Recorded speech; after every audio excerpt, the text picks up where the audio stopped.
Ladies and gentlemen, a 10-minute core sequence. So, whatever you're doing, if you're sort of slumped and let your belly come out, more pressure on your back, before you do any exercise, that sensation of drawing up and in, connecting with your sort of internal belt, like you're pulling in slightly, connecting with your pelvic floor as if you're pulling up slightly.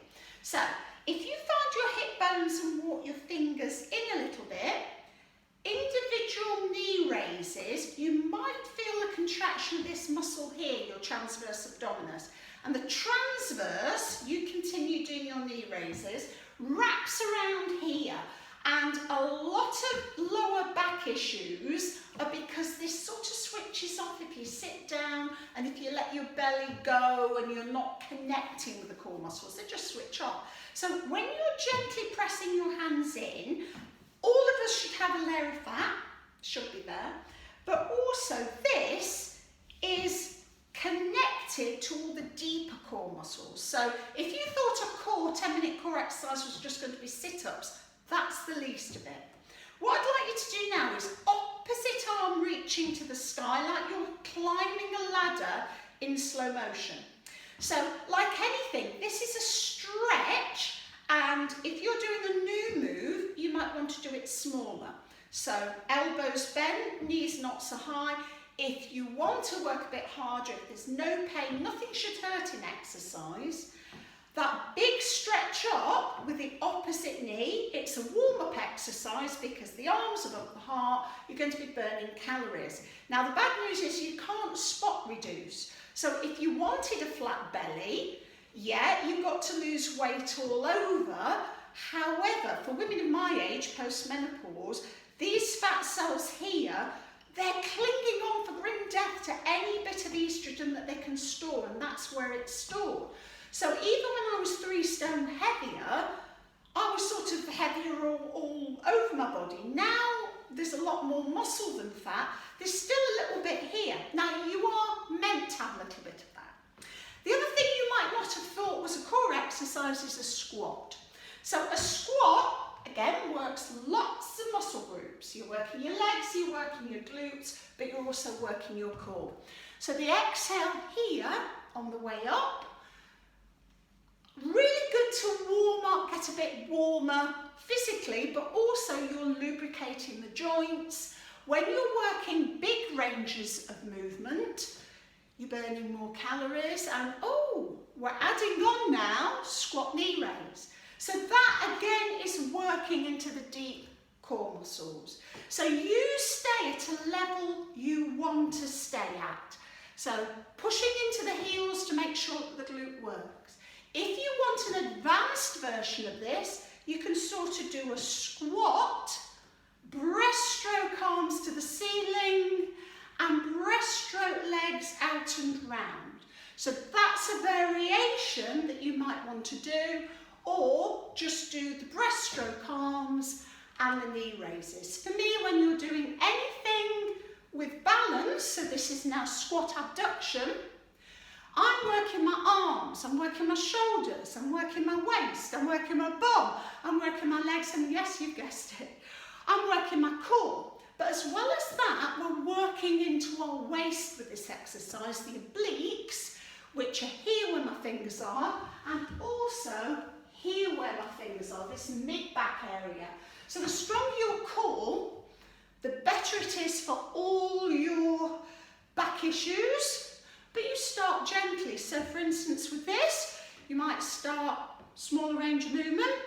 Then you might want to do all on one side. So arms up above the heart now, a little bit harder work. You can always though make it easier and do it all to one side, holding on. So you choose a level. Pick say 10 repetitions each side. Say 10 knees up, 10 squat knees, 10 abductions. If you want to, 1 each side, 5 each side to make up your 10 swing moves. Then you can get on the floor. So on the floor exercises, it sort of becomes a little bit more classic core work. So you'd be lying back, lengthen your neck and shoulders, arms on the floor. If you need support under your head, just put a cushion under the head and bring the knees out 90 degrees. So it looks like you've sat on a chair and the chair's fallen over on the floor. Keeping the toes quite close to the bottom, you exhale and lower. So that again is very specifically one of the transverse abdominis exercises. If you find your hips again, dig those fingers in a little bit, you will feel the contraction as you're lowering the leg. Now I nearly always nag people in my class to keep their legs a little bit bent rather than doing straight legs because it puts quite a bit of strain on the back. Rolling up to our boat pose. So a boat pose, level 1, you'd have your heels on the floor, toes up, and you'd be sitting nice and tall. Sitting without support, even in your chair at work, engage those muscles, shoulders down away from the ears. You're working even before you've started. You can do this with your hands, arms, with or without a weight, and you're drawing a sort of little rainbow shape over your hips.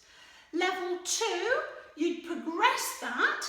So again, you'd probably do 10 each side, or you'd lean back slightly. So level 1, you're sitting nice and tall. Don't do this if your back hurts. Have a little rest. Level 2, you're sitting more into that traditional Pilates V shape. And your level 3, you just bring your heels off the floor and you do the same move. If you're advanced, you'd add a small weight to that move. You've probably seen people in the classes in the gyms, you know, use really heavy weights. There's another more classic Pilates one with the shoulders away from the ear when you're exhaling and inhaling into that sort of bow and arrow shape. Just bringing the elbows back with a little turn, working deep into those internal oblique muscles. And you can make the moves really small, sitting high, or you can come all the way down so your elbow comes to the floor, and that little twist as well. Whenever you need a rest, lying on the floor, hugging your knees to the chest is a great way to stretch out the lower back. And one of my favourite stretches in the world, I call it my Marilyn Monroe pose.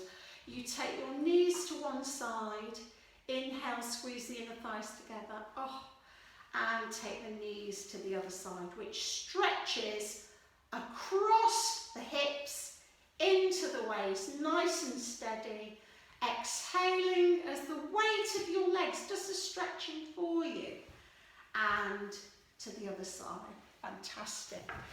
At any point, either sitting in a chair at your desk, hold the side of the chair and stretch up and over. That's another way to stretch into the side bits of your body. Lateral stretches, I think, are great because we don't sort of tend to do this in real life unless you really think about it and do it. And also you could try the little rotational moves, either sitting in your desk chair or on the floor, however you want to do that, some little twists to release the back and just sort of stretch out what we've done. Really well done, and I'll see you next time.